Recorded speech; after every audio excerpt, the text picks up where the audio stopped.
supposed to be live with you last week, but unfortunately I caught myself some pneumonia and therefore I had to cancel it, but I'm here now trying this out, so I hope you can all see and hear me quite well. I'm just tinkering with this and then we can get started. As always, if you have questions, just write them down in the chat and I will do my best to respond to them, and I also have a lot of questions here that my viewers asked me before. So let's start with the first one, which is I'm thinking of switching from tournaments to cash games. What would be a good bankroll to start? Would you start at 1-1 or 1-2? And is 2,000 a month possible online? Well, so first of all, well, there are 2 or 3 questions in one here. Would you start at 1-1 or 1-2? I'm not sure if this means live or online, because then it says is 2K a month possible online. So I would normally say in live poker start with 1-2, not with 1-1, and the reason for that is that typically at 1-2 the rake structure is better than at 1-1. Like usually the higher you go, the better the rake structure. Now I know there are some parts of the world where it will be pretty much exactly the same percentage of rake, then it doesn't matter, then you can start with a smaller one and build it up. But I mean, I don't know what your skill level is, so if you say switching from tournaments, it could be that you're a profitable tournament player that's already pretty good at cash as well. In that case, try to go with the slightly higher one, but it also depends on the bankroll, obviously, and that was the other part of the question. Is it that you want to, that you have the money for a 1-2, or do you only have the money for the 1-1? And what should the bankroll be? Well, again, it really depends on your skill level, on the competition, on even the rake level, because that will determine your win rate. So normally I would say if you play live poker and you are quite a skilled player, I would say about 20 times the buy-in amount should kind of be okay, although I would always like to have a little bit more available, but then it also depends if you have a full-time job and you can replenish that bankroll. You might not need to start with that big of a bankroll, but I think look at around 20 buy-ins as a kind of a starting point and then see how that develops. And the other question is 2,000 a month possible online? Well, yes, it is possible, everything is possible. But it will be quite hard to make 2,000 a month online as someone who's only starting out to play that. So it also depends like at what stakes, obviously. If you play 2NL, then I don't think 2,000 a month is doable. If you play 500 NL, that's definitely doable if you have the right skill set for that. So it depends a bit. Without knowing more information, unfortunately I can't really say what is possible, but if you have a more in-depth question about that, just message me or email me and tell me a bit more about you, and I'll do my best to reply to that. Next one, this is a very interesting one, it's more a strategic one. If we check raise, how do we know when to continue barreling and when to give up? Well, if I really knew the answer to that one, I would probably be very rich, because there is no like set answer for this exact question, but we can work around it. So the first thing is, like, when you check raise, what do you do that with? Did you do it, because it's very different, did you do it with a set, did you do it with a good top pair, did you do it with a good draw, or did you do it with a very flimsy draw? And I think that kind of depends how to go forward, because obviously if you have a set and the board didn't change, then just go with another barrel. If you did that, for example, with something like Ace-Jack on Jack-7-4 and the turn is now a brick, then you have to be a bit more careful, because the opponent might have an overpair if he raised pre-flop. So you might want to start doing a little bit of pot control now that he called again. But in general, the main thing is the turn card. So is the turn card one that changes the board texture, or is it a brick? That's basically what I would be looking at. So if the draw completes, and you check raised, I would pretty much continue betting small with almost everything that I check raised with. If the turn card, however, is something that's a break, then you have to be careful. Then obviously if you have a set, go for it. If you have a good draw, go for it. But if you had one of those flimsy draws with only a couple of backdoors and you did not improve at all, then it is time to basically give up. So that's why most important factor is your is the turn card, followed by what you represent or what you have actually. And then there is another factor that's more of an exploitative one. What is your opponent's range at that point? Is it the kind of guy who will just never fold an overpair no matter what happens? Well, then act accordingly. If you have a bluff, then don't bluff. If you have a set, then go for it. And if you have a draw, then it's possibly best to just check and try to realize your equity and try to see a cheap river card. Right, the next one. Do you consider live poker to be real poker? Which I find quite an interesting question, also a bit of a funny one. Yes, of course, live poker is real poker, but I think what you might be alluding to is the fact that a lot of good online pros say that, well, live poker is not like real poker, it's a very different kind of the game. You don't have to do to be good at GTO or theory, it's more of a feel-like based. And yes, all of these things are true, definitely, but I would still say it's real poker, of course. And there is a skill set that you need to succeed in live poker, and it might not be the exact same skill set that you need to succeed in online poker, but it still is a skill set that you need to have, and therefore I think live poker is definitely a valid variant of poker, and I would say yes, it definitely is real poker, even if it is live poker. Right, I often hear that in deep stack games you don't stack off with just one pair, yet the best players seem to do this. Why?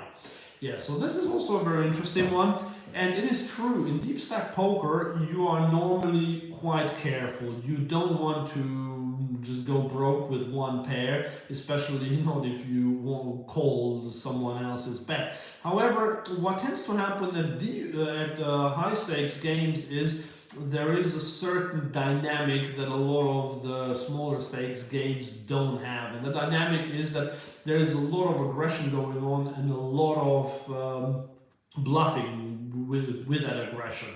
And when that happens, then one pair hands actually are pretty good. So what that sometimes means is that you will see someone stack off with one pair and they will look silly against someone else's quads.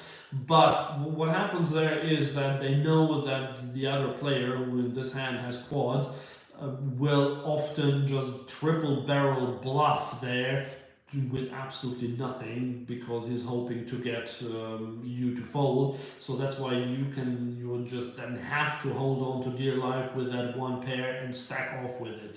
So that's why I would say if you play against super aggressive players, or you might call them maniacs, and they do exist at smaller stakes as well, then against those players, I would definitely say that you can have that at small stakes as well. However, against most players at small stakes, you should probably not stack off with just one pair if you're very deep stacked and they show a lot of aggression. But again, even there might be exceptions, and in general, I do think that it is a very good rule not to stack off with one pair in deep stack games. Right, next one. What is the correct play with pocket pairs at 2NL Zoom, especially the pocket deuces to pocket nines? Do you always 3-bet them?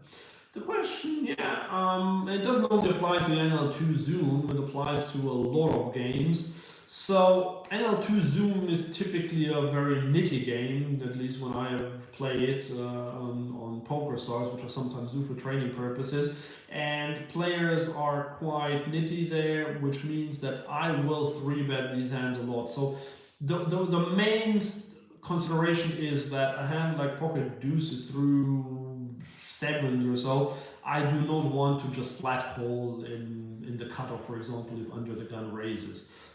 It can be a good way to go forward, especially in live games, if you have multi-way pods going and then you want to hit a set and then move up.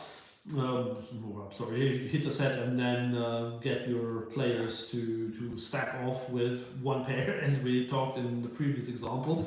But in general, I do like the 3-bet or fold with my entire continuing range in online poker. So even at 2NL, yes. So I would say I don't always 3-bet them, but if I continue, I typically 3-bet them. Now the only position where I don't play 3-bet or fold would be in the big blind. And in the big blind, I would probably just call with a hand like pocket deuces. With a hand like pocket nines, I might even 3-bet if there was a late position raise, and I know that I can get that player to call me either with a weaker hand or I know he will just overfold, then I would still 3-bet. But in the big blind, I will call much more. But in any other position, I would usually play 3-bet or fold, unless I have a reason not to do that. And the reason could be, for example, if I know the big blind is an absolute whale, I have pocket deuces on the button, under the gun raised, 2.5 big blinds or so, then I will call on the button and just hope that the big blind will call as well, and then go into a flop where I hope to hit a set and then have two streams of income, either the under the gun player or the whale in the big blind. So that's how I would see, or how I would approach this conundrum with small pocket pairs that are not always easy to play, indeed. So we have one, I don't know, it's not a comment, it's not a question, it's a comment. Hey Andreas, missing playing poker with you in London. I'm the 7-2 guy, sorry. Okay, yeah, I think I know who that is. That hand still haunts me, but yeah, good to hear or to see that you're around here. And yeah, I couldn't play poker for the last couple of weeks because I had pneumonia, just recovering from it.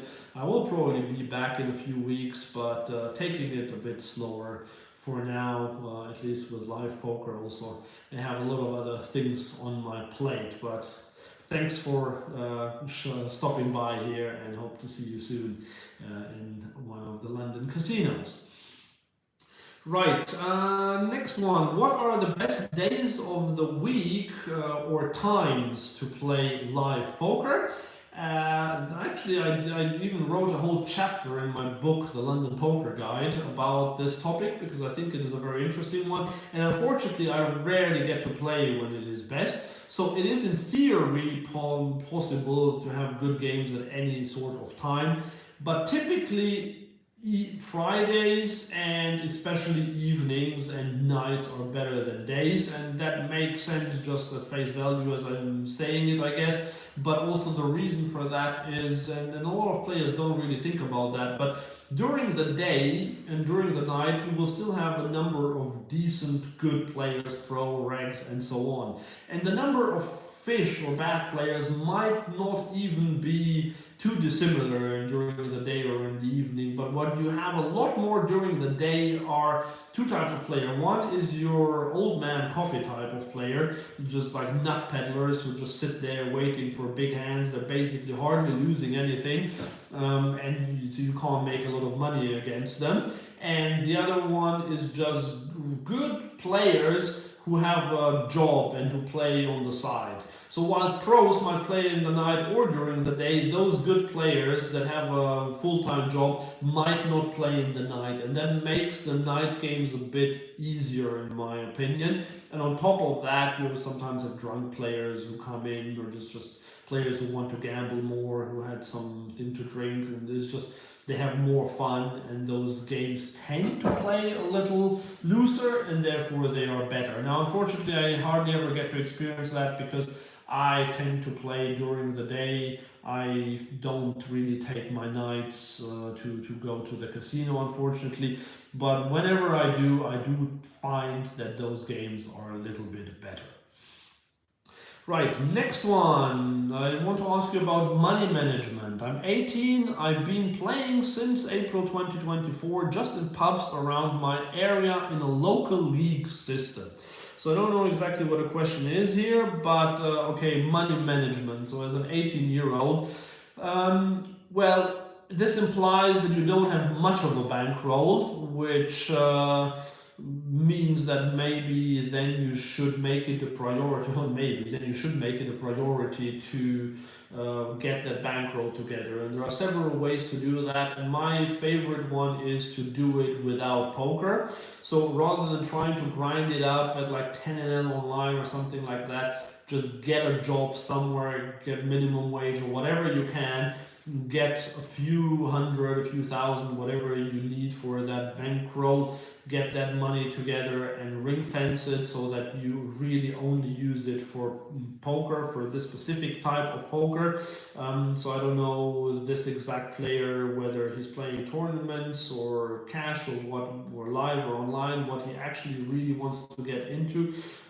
Sounds like he's playing in pubs, which suggests that it's more of the live tournament environment.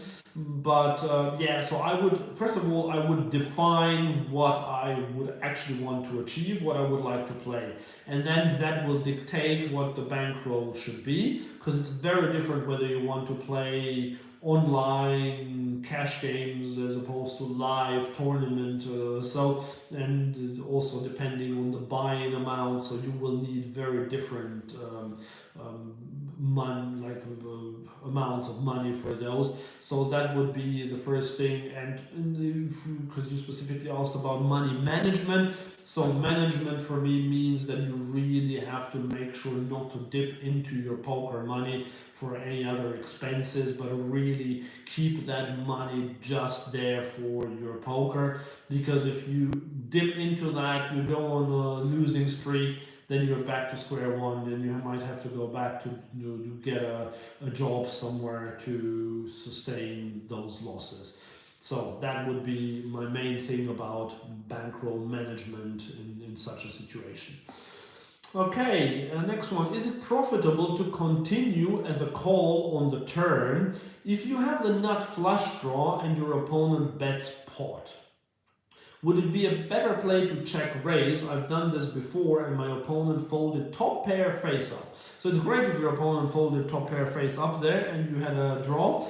But this is not exactly the way I would look at it. So let's say you are, okay, so the situation is you have the nut flush draw and your opponent bets pot, which means that you're getting 2-1 at that point. So you need to win the hand 33% of the time, as it is if you don't make any extra money on the river in case you hit. But the flush outs, so you have 9 flush outs, and that's about 18% equity. So you need to be good 33%, you're only getting 18%, which means that you basically have to win the money that's already in the pot one more time once you hit your flush. So if you are out of position, that sounds like a very hard sell to me, because what you have to do is you have to now call the bet. Now the flush comes in on the river and you now have to bet really big and get called, or you have to rely on your opponent betting either really big or small or whatever, and you then check raising and ideally him calling. And I think that's a heck of a thing to pull off. I don't really think that makes that much sense to do that. So if you're out of position and he bets pot, calling is not a great idea. Now, is raising a good idea?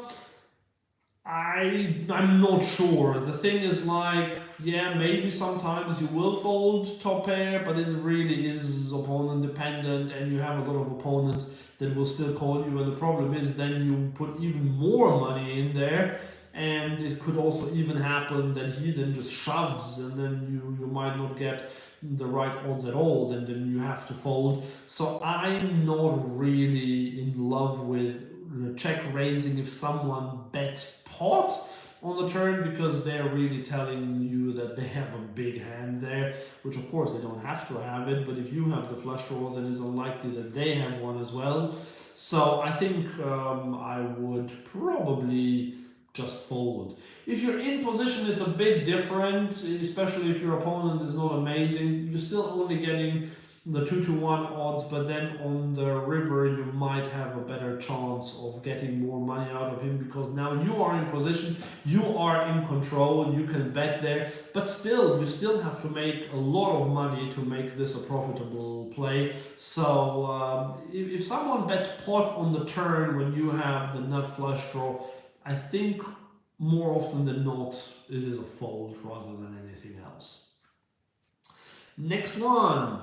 Is there any difference between an under the gun opening range 8-handed and a +1 opening range 9-handed? Okay, so 9-handed or 8-handed, and it's the position that's 8 from the big blind. So no, there is no real difference. I mean, there is the absolutely tiniest difference in the world in terms of like combos, because if one hand folded, that makes all the other hands slightly more likely to be the most tiny amount bigger or better, but I just wouldn't worry at all about that. So in general, what you can say, and I know again it's not 100% correct, but 99.999% correct, whenever everyone folds to you, in whatever position you are, just imagine that that game is only whatever the number of players is from that point onwards. So for example, if you're in the cutoff, everyone folds to you, that's a 4-handed game. You open the cutoff range for a 6 max game, for a 9 max game, for a 4 max game, it doesn't matter. It's always the same range there if everyone has folded to you. I have a profitable ratio of 69% in cash games, which I thought is good, but my losing sessions are heavier than the winning sessions. Can you point out what could be the reason generally, or is it really down to the individual? That is a very interesting question, and okay, I'm going to tell you a few things that it could be, and then I'm going to tell you what I think that it is. So it could be that you play a very loose, aggressive style where you try to get players to fold. So what that does is that whenever you win smaller amounts, but when you lose, you'll lose your entire stack, or at least a big portion of it, because you'll get called by better. So that can be the case, especially if you play in a nittier pool, but I wouldn't necessarily think that that is the case in this one, but in theory it could well be. But then there are a few other things, but you'd have to look more precisely at what's going on there. It could be a mental thing that once you go on a losing streak, that you then just open up, you try to chase your money and you lose even more, which when you win, you have winning sessions, you get more disciplined and you just don't dunk off that much. So that could also be a reason, but quite honestly, I mean, I don't know for how long you've tracked this, but quite honestly, in my opinion, this is probably down to variance. You will have just had days where you just lost more, and you had a lot of days where you win more. Just observe this for the future, but having 69% of winning sessions is pretty good, so I would feel comfortable enough that I'd be a winning player, obviously assuming that this is a lot of sessions. I mean, if we're talking about 30 or 40 sessions, that's nothing, but if we're talking about 100, 200 sessions, I mean, it could still be that you're not a winning player, but it seems quite unlikely that you're not a winning player once you have a few hundred sessions under your belt. So I think that is the case. And so therefore I think, yeah, I wouldn't worry too much about that, but in order to find out what it actually is, I would have to look deeper into your actual game rather than just looking at this one number that I have here.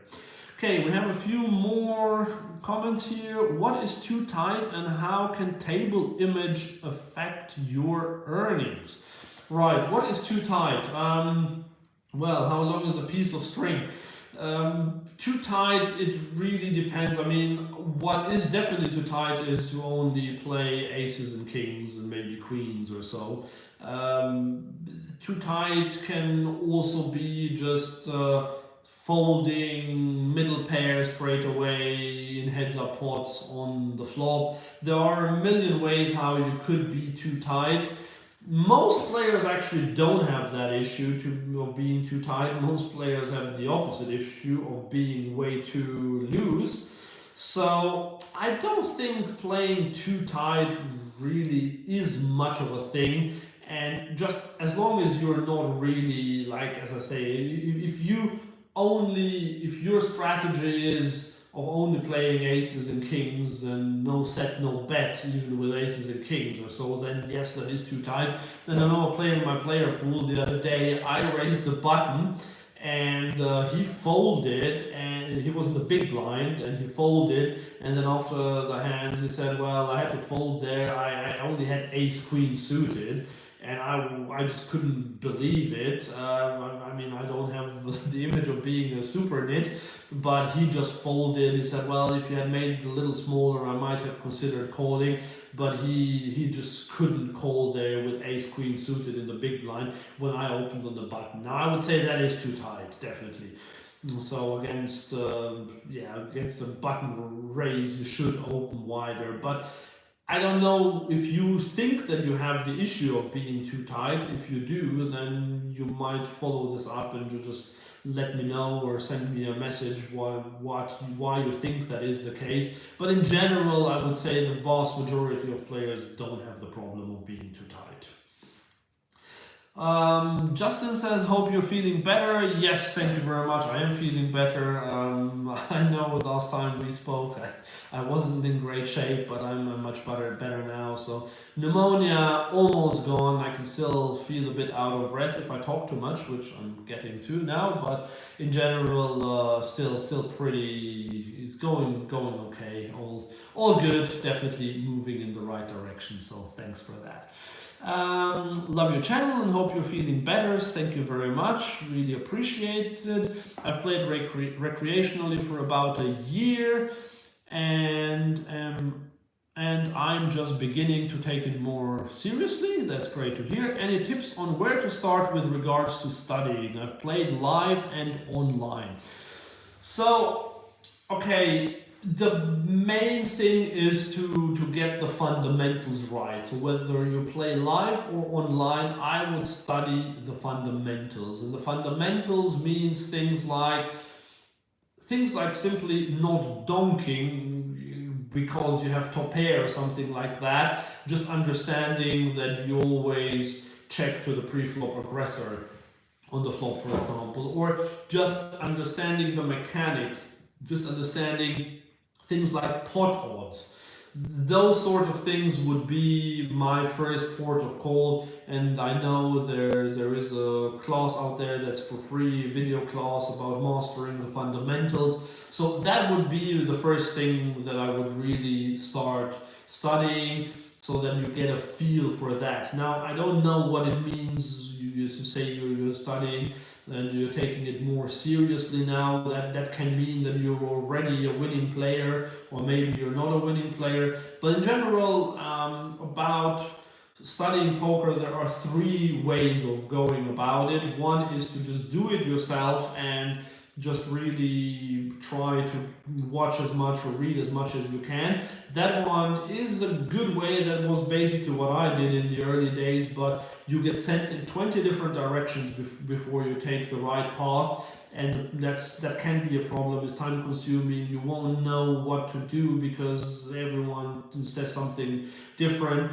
So there it would be important to just try to follow one set of advice, like from one person or reading one book or so. So that's something I would do.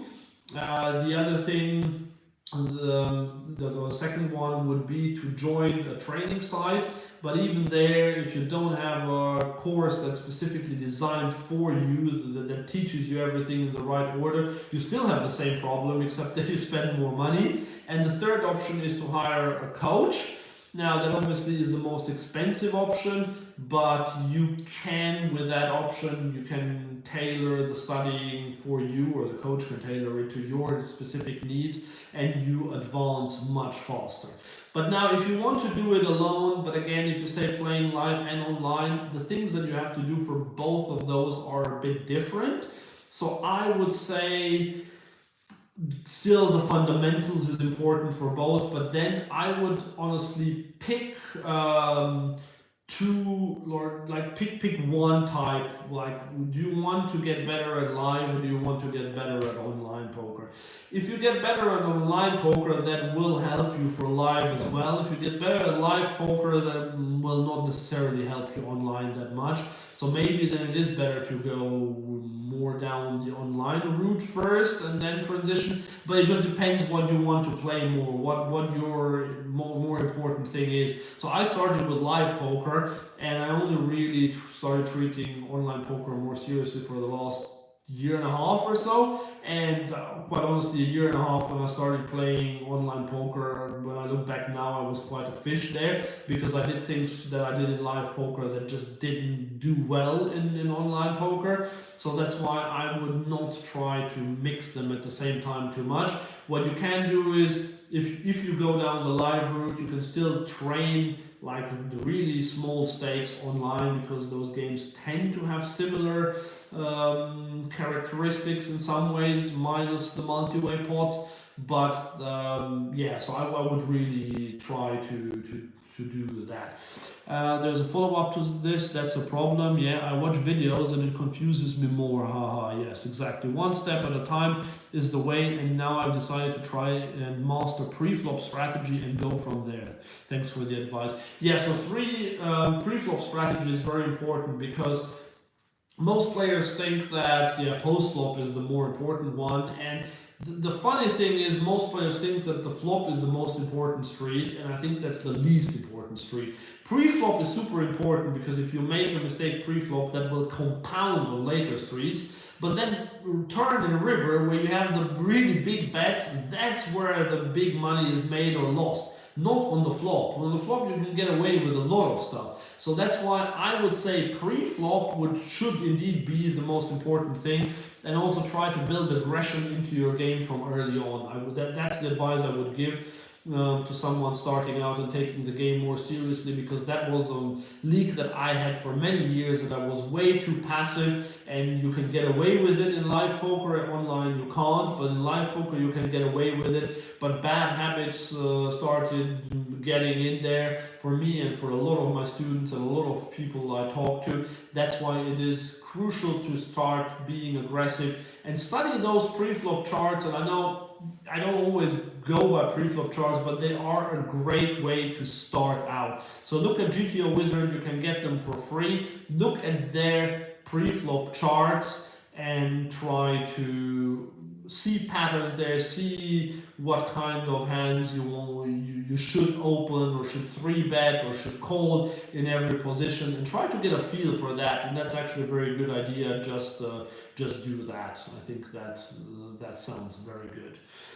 Okay, next one. Are you willing to share your win rate or standard STD? Yeah, that's different. Standard deviation of your 1-2 games. Okay, I don't have a problem sharing my win rate. The problem with sharing my win rate is that at 1-2 or generally live poker, you never have a big enough of a sample to actually have something that's really worth it. And the problem is, like, if I look back from 3 years ago, my win rate at the time, even if I had played the million hours in that time, 3 years ago I was a much worse player than I am now, so my actual win rate at the time would be different to now. So I never managed to get a big enough sample size to actually have something to really go by, especially because I mix 1-2 with 1-3 and 2-5. And then the other problem is the variance in live poker is much bigger than people think because of all the straddled pots and the multi-way pots. So all of that actually adds to the confusion. And that's why standard deviation, I don't have an answer to that exact question about the standard deviation, but it is higher than many players think. And just for example, like in my last week before I got pneumonia, I played and I had a terrible week. I got kings against aces once. I had kings against queens, but I lost that one. My kings got cracked by 7 deuce offsuit in the 3-bet pot, and I had set under set twice. So that's just like I had them within a week there, and I know I made all the right decisions in all of those pots, so no problem with that, and I still only managed to lose £1,000 in that week, so that was actually a great result by the end of the week. But my point is that that can just kick in so badly, and equally it can kick in on the other side if you just go on a sun run and win like 5 grand in a week, which I've also had before. So, I mean, long story short, I'm aiming for 10 big blinds an hour, which is £20, because I play 1-2 in pounds in London, and that is roughly where I'm at. Now in this year I'm slightly under that because I've only played like 400 hours of poker this year, and I've had quite a bit of a bad run, but like before this bad run I would have been over the 20 mark. But in general I would say about £20 an hour is like 10 big blinds is what I'm aiming, and this rake structure, and during the day I think that's what I can hope for. Right, next one. How do you handle being card dead for hours? You finally pick up a hand and RFI and everyone immediately folds. Do I need to add in a looser open when I'm card dead? That is a good question, and I would say you don't necessarily need to, but you can definitely. What you can do in that spot is you can, if it folds to you in a later position, you can just open lighter in that case. Yeah, so sometimes, I mean, let's say you're in the cutoff and you have Jack 7 offsuit, and you've generally been card dead for 2 hours or so, but the crucial point is, do your opponents notice that? Because a lot of small stakes opponents are oblivious to this, and then they, like, I see so many real nits that only play aces and kings. They don't open a hand for 4 hours, then they raise big and someone just 3-bets them because they have pocket 10s, and then obviously they get stacked by aces or kings then. So, but if you think that they notice it, then you can add in the occasional raise, but what I like even better is in position a 3-bet that's lighter. So if you have a hand like 9-7 suited or so in the cutoff, and there's a raise and 2 calls, just go for the 3-bet there, because now again, if they notice that you hadn't played a hand, then you have a lot more fold equity, and you might see someone fold ace queen there face up because they're saying, oh, you must have it or so. So I've seen that before. So those would be the only 2 exceptions, but I wouldn't worry too much at 1-2 or 1-3 about that, because as I said, most players won't even really know, and I think it might be a little bit of just variance. If you open and everyone folds, it might have happened even if you had opened 3 hands in a row before that, would be my guess, sometimes at least. Okay, 1-3 players seem passive, and I've faced serious aggression pre-flop and post-flop in higher stakes. Absolutely, yes. The game is different between 1-3 and 5-10. How do you deal with aggression in higher stakes? Well, the thing is, yeah, first of all, you expect a lot more aggression in higher stakes games. But then you play them a lot more like you would online. So you just have to be more aggressive yourself. So if you raise someone 3-bets you, you have to put in that light 4-bet a lot more, which a lot of players are uncomfortable with. You have to call down sometimes with just top pair, or even sometimes with second pair potentially. So the problem is that you have to put in a lot more money with flimsy hands than at 1-3. At 1-3 you make money by making good hands and then extracting value from opponents. At 5-10 you hardly ever extract value. I mean, yes, if you bluff a lot you might get the odd time when you have a full house and you get paid for it, but basically you make your money by bluffing other players off their mediocre hands, or you calling down with your mediocre hands. But obviously you will be wrong, and the thing is, like, let's say you face a pot bet all in on the river, you're getting 2-1, so you only need to be good 33% of the time. Say you will win that pot 40% of the time, you definitely have a profitable call there, but it still means 60% of the time you will just get stacked. And that is the thing in higher stakes. You just have to put in a lot more money with weaker hands in situations where you just feel very uncomfortable. But that's the trait of a truly winning player at those stakes, unfortunately. Should we raise bigger out of position with very good hands, knowing that there will be many passive callers behind? So pre-flop, not necessarily. So I would say watch my video about the raise sizes that I published, I think last week or the week before I think it was, or the loose and splashy masterclass that I made, because I explained those things there quite well, I hope. So what I can say as a summary here is that by raising bigger out of position, if you still expect all those players to call, then I wouldn't put more money in, even with good hands. So it doesn't matter if you have aces or kings, you can go big there and it's still profitable, even if you end up 6 ways to the flop. But if you have a hand like king jack offsuit, and I assume you don't mean that that's a great hand, but just to give this example, then you don't want to have a lot of players behind you. And even ace queen offsuit or even pocket tens, I wouldn't feel super amazing. I would treat, especially pocket tens, I would treat that more like a hand where I need to actually flop a set to win that pot if I get called by 5 players. So no, I wouldn't say bet bigger out of position. Quite the opposite. I would raise bigger in position over limpers, or if I'm on the button and everyone folds to me, this is where I would make it bigger, because now I'm guaranteed to have position. I will probably get called by weaker hands there, by players out of position who hopefully have less of the skills than me. So that's what I would aim to do there. I hope this answers the question, but honestly, watch those videos because they should help you. How do I improve my post-flop play, someone asked.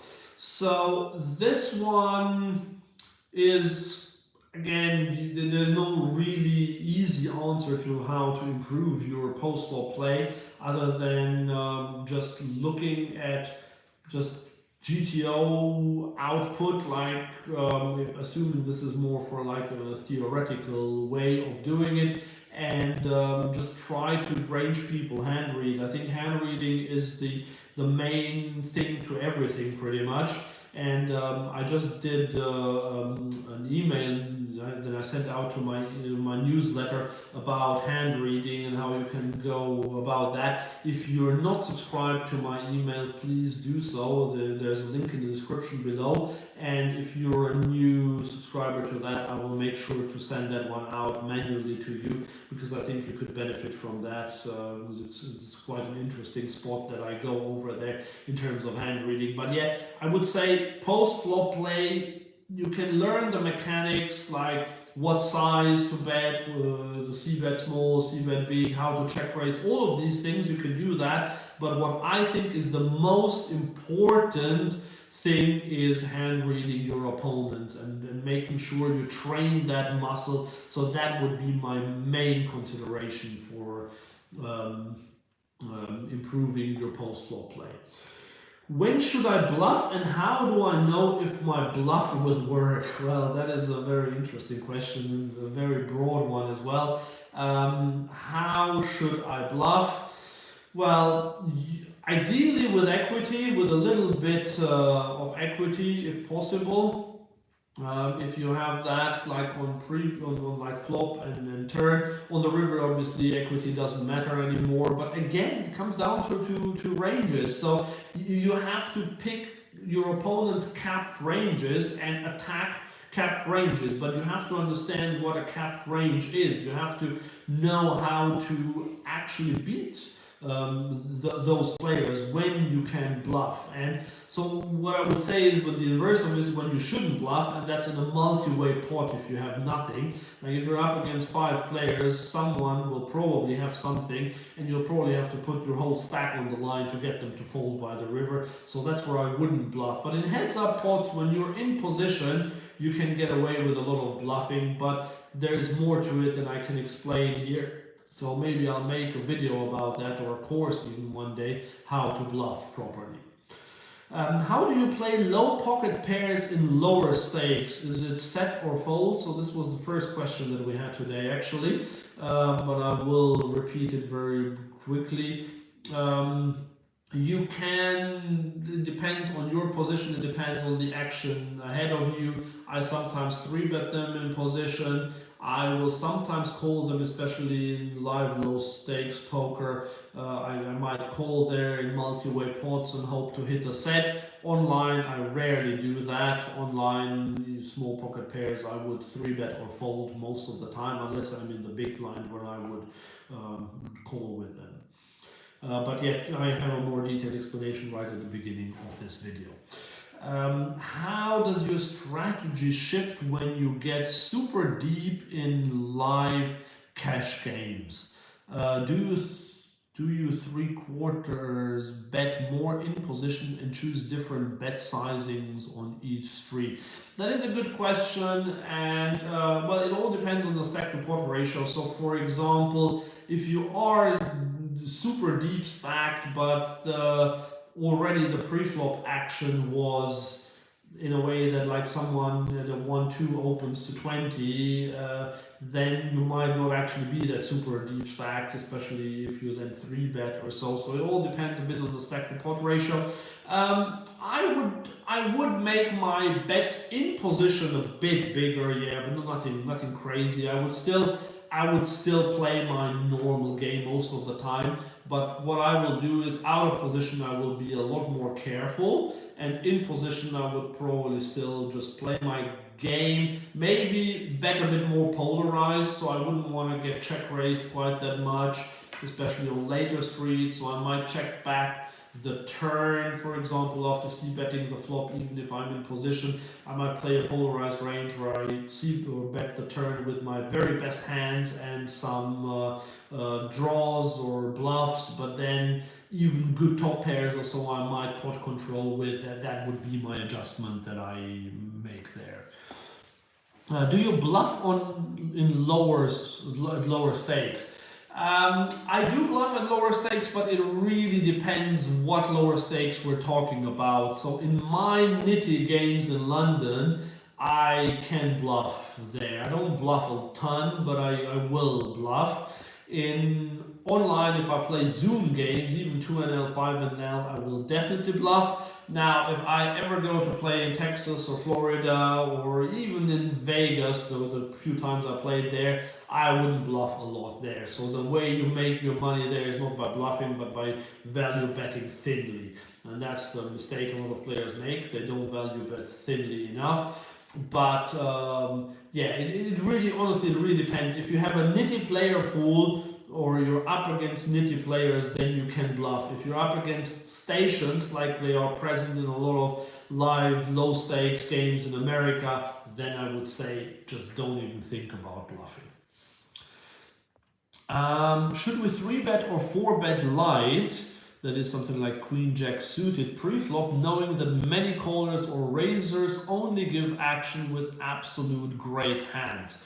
Yeah, that is a good thought. I think yes, in general, but you also have to think about what these players three bet with, because the players that you're describing that they would only give you action with very strong hands, they might also only three bet with those strong hands. So that's why you have to be a bit careful there. If it is someone who three bets a lot, but then once you four bet them, they are really like, okay, I'm getting out here with my ace jack offsuit that I just try to steal the pot with, then by all means go for it. But if someone's three bet range, as it is the case for in a lot of 1-2 games, if they only three bet aces, kings, queens, jacks, and ace king, then I wouldn't four bet queen jacks suited there, because yes, maybe you'll get some jacks to fold there, but that's about it, and then you'll be pretty toast. So just be careful with that. I got my first ace-5 4-bet bluff through at low stakes last night. Hey, congratulations, that's cool.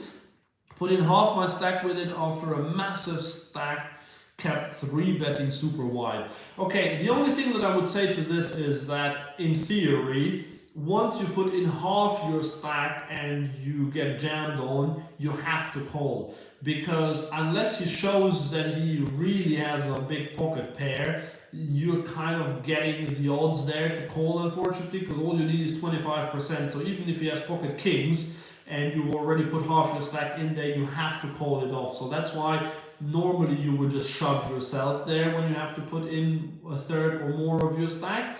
But I do like the principle, that's very well observed, and I really like the courage there of going with the ace-5 suited for the 4-bet bluff. And once you start doing that, you sometimes can do it even more often. But yeah, as I just explained, just be careful against who you do it, but sounds like you know what players to do it against. Okay, we have quite a few more here. Let's go through them. What are your top 3 bankroll tips for someone who plays part-time recreationally? Do you suggest shot taking more often when you have a steady income? You're definitely in a much better situation than if you play professionally. So I would say bankroll management is not even that important if you can replenish it, if you can genuinely replenish your bankroll. So assuming that you are a winning player, I would say that you can... if you can shot take, you can. I would still say about 10 buy-ins or so would still be good, because you can go on a downswing of losing 5 or 6 buy-ins, and then you're getting very close to not having a bankroll, and you have to wait until you can replenish it. But basically, if you can replenish it with your income, then like from other sources, then you can do that, and you can also definitely do some shot taking. Now it depends what you mean by that. You should still not go like super crazy, but if you play 1-2 and you want to try a 2-5 game, buy in shorter than you would. Don't buy in for 200 big blinds. Always buy in for not like short stack, but maybe 80 to 100 big blinds. I would not go more than 100 or 120 at the beginning, and then see how that goes. And if you get stuck 3 or 4 buy-ins there, then you can always move back down and you can just lick your wounds and replenish your bankroll. So those would be my tips for a recreational player who has another source of income. Can you talk a bit about the training sites materials you have used over the years to develop your skill? Yeah, actually I didn't use that much. So in the old days, what I did, I read books, so like The Course by Ed Miller, or another one by Ed Miller, Playing the Player. So in those days where there was no GTO, that was basically enough for live poker. And then what I did was I took Poker Coaching's Cash Game Masterclass, and I also did a few other courses on their site. So that helped me a lot at the time with just understanding theory and GTO and things like that. And then I followed a lot of Carrot Corners,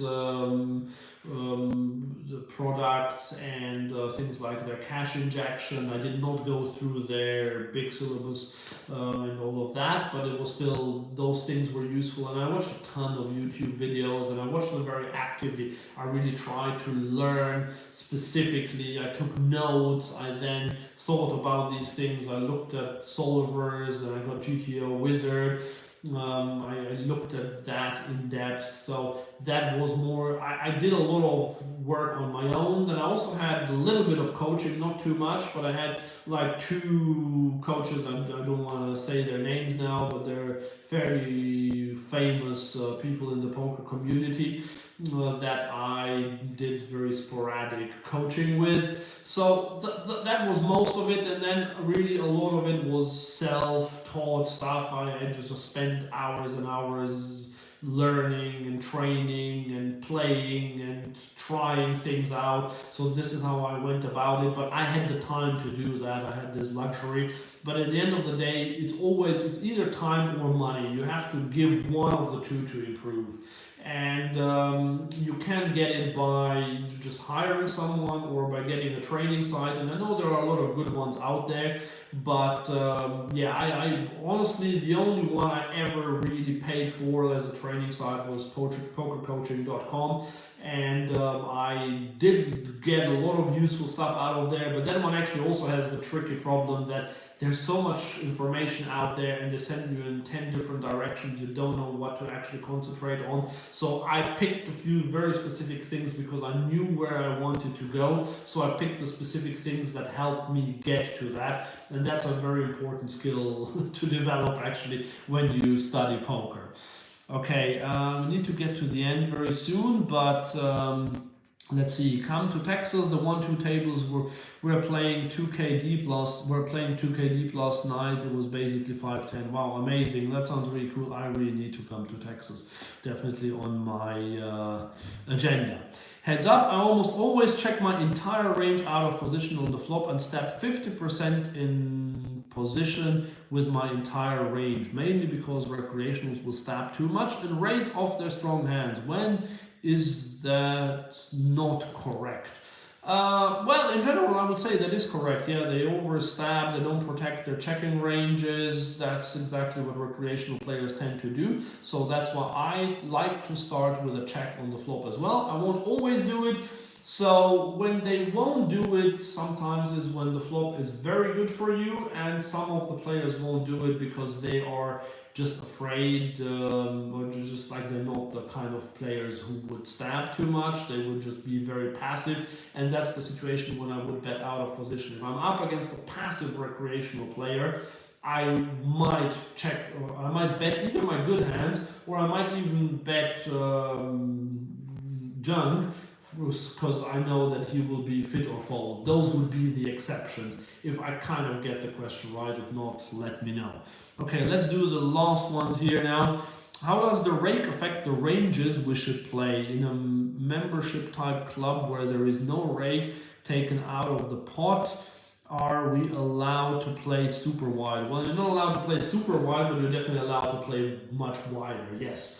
So what we can do, and you can play again with this on GTO Wizard, you can set different rake structures. You can say no rake or a rake. Like in Live Poker, they have this amazing 8max app now out there. By the way, you get 10% off if you subscribe to them with a link in the description below.